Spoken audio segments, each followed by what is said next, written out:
I'm Thomas Johnson, Antique Furniture Restoration in Gorham, Maine. This is a really nice, small, federal-style Pembroke table. The cabinet maker and designer Thomas Sheraton said that the first of these tables that was ordered was from the Countess of Pembroke. This is a particularly nice one because of the shape of the top. It's got a beautiful shape with these flared out corners. The top is in terrible shape. I'm going to refinish the top, and also I've got to refinish this drawer front too.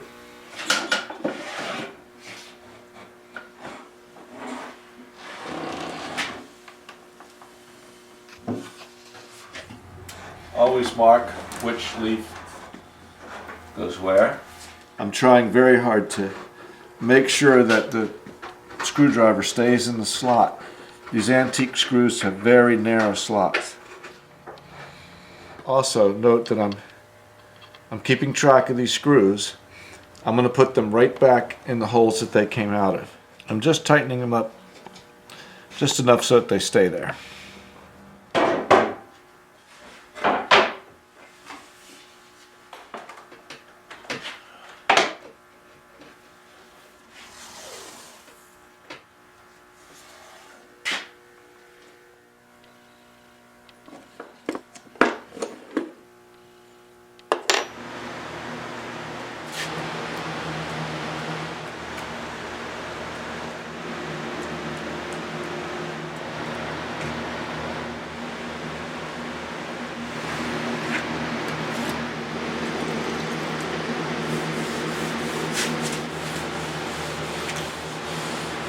Okay, we've let this dry overnight. Now I'm going to sand the top and the leaves by hand, just with 150. I want to clean it up, even it out a little bit, and there's this one particular bad mark here. I'm going to sand that. I'm just going to sand lightly, then I'm going to treat it with oxalic acid. Alright, this has sanded up really well. I've just sanded it by hand with 150. The ring is still here. I wasn't even trying to sand it out, but it did lighten up some, which is good. And so now I'm going to treat the entire top with oxalic acid. Really the only reason is to see if we can get that ring out. Let's do the oxalic. So I'm just going to take a glass jar. I've got water just about boiling. Just put in a couple scoops. I'm going to put in enough oxalic till it stops dissolving.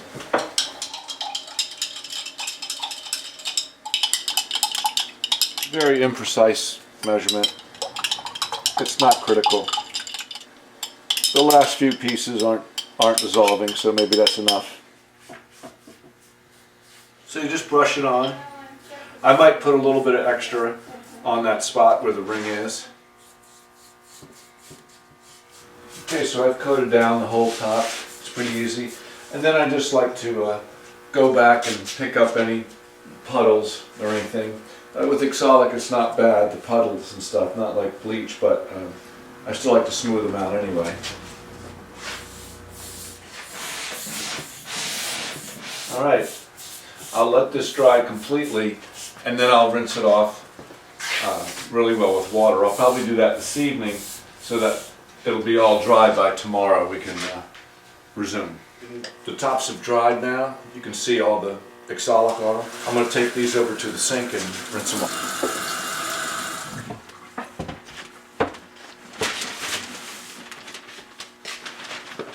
Okay, I've let this dry overnight. Now I'm going to sand it with 220 and put the first coat of tung oil on it. The main reason I oxaliced it was to get rid of this ring, and it's mostly gone. I can still see a little bit of a shadow of it. I'm going to sand it a little bit.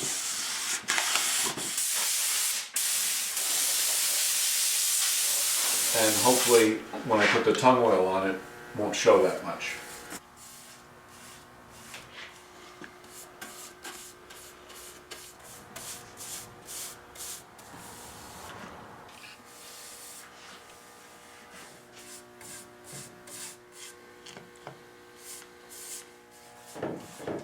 Oh, good news, this is where the ring was.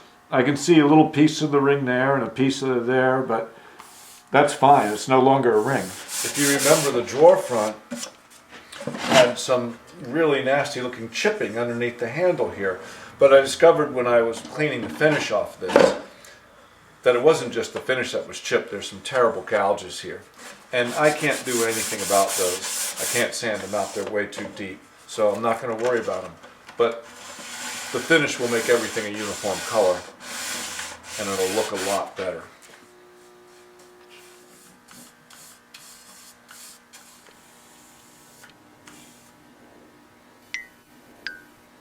Okay, I've let this dry overnight.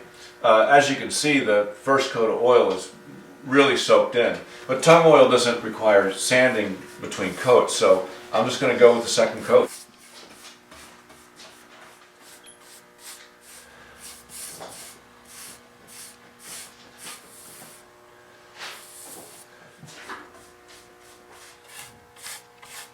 Okay, I'll just let this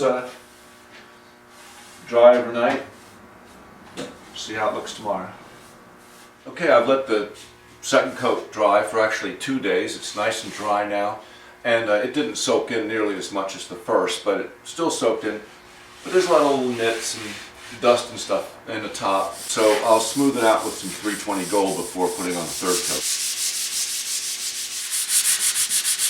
Now the first two coats I used gloss tung oil.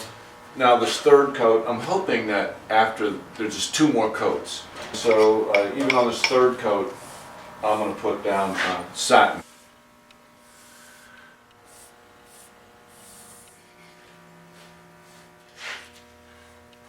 Okay, that's good. I'm going to let this dry now. I may let it dry for a couple of days. Alright, I've let this coat dry for 48 hours, and it definitely needs another coat. I'm hoping you can see it. Some areas of the tabletop are pretty full, but some areas the grain's still really open. And I'm not trying to make it into a full finish like a piano finish, but I do want it to be more even, and some of these areas in this area here and the leaves are just a little bit too open.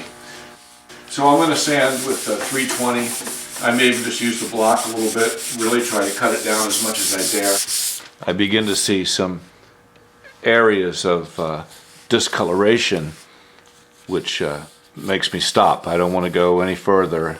Looks like I'm getting close to the wood there.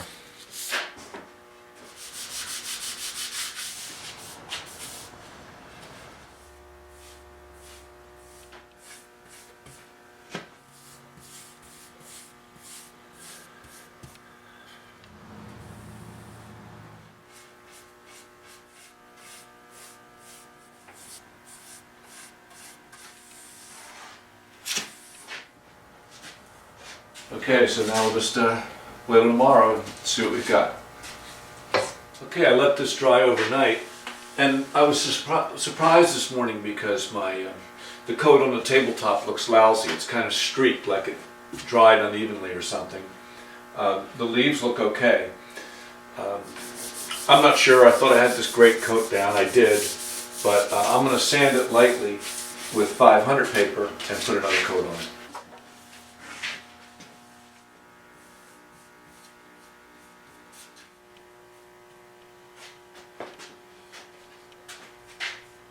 Alright, I've let this coat dry now for 2 days, and it looks great. So it's got a few nits and things in the surface, and I'm going to sand it now with 500 gold.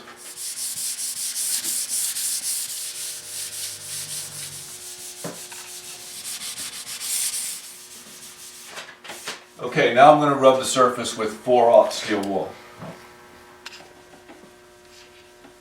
So there's lots of little shiny spots in the finish because I didn't sand it all the way down, but I'll take out those spots and even it out with the steel wool.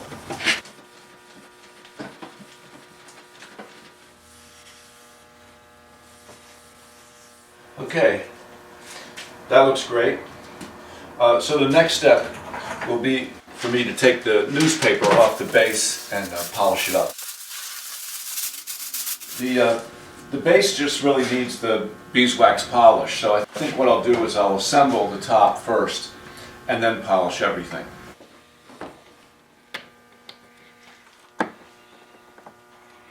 And I see here on the underside of the top I've got some drips and runs. I should have taken I should have taken care of those before the final coat, but I'll scrape them off, and then I'm going to go over the whole bottom of the leaves and these areas with the beeswax polish.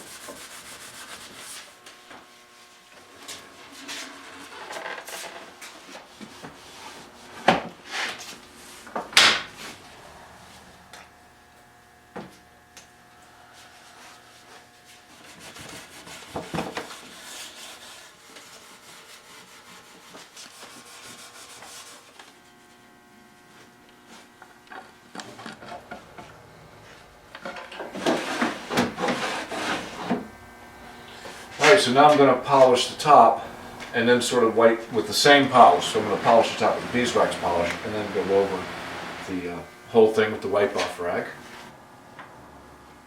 So there we go, this nice little antique Pembroke table. The top just desperately needed to be refinished. It had stains in it and had very little finish on it. This is such a nice table because of the shape of the leaves and the piece of wood at the top. It's a solid mahogany piece, and it's not like it's got any wild figure, but it's got this beautiful knot in it. It's absolutely gorgeous. It's a nice table. It looks pretty good.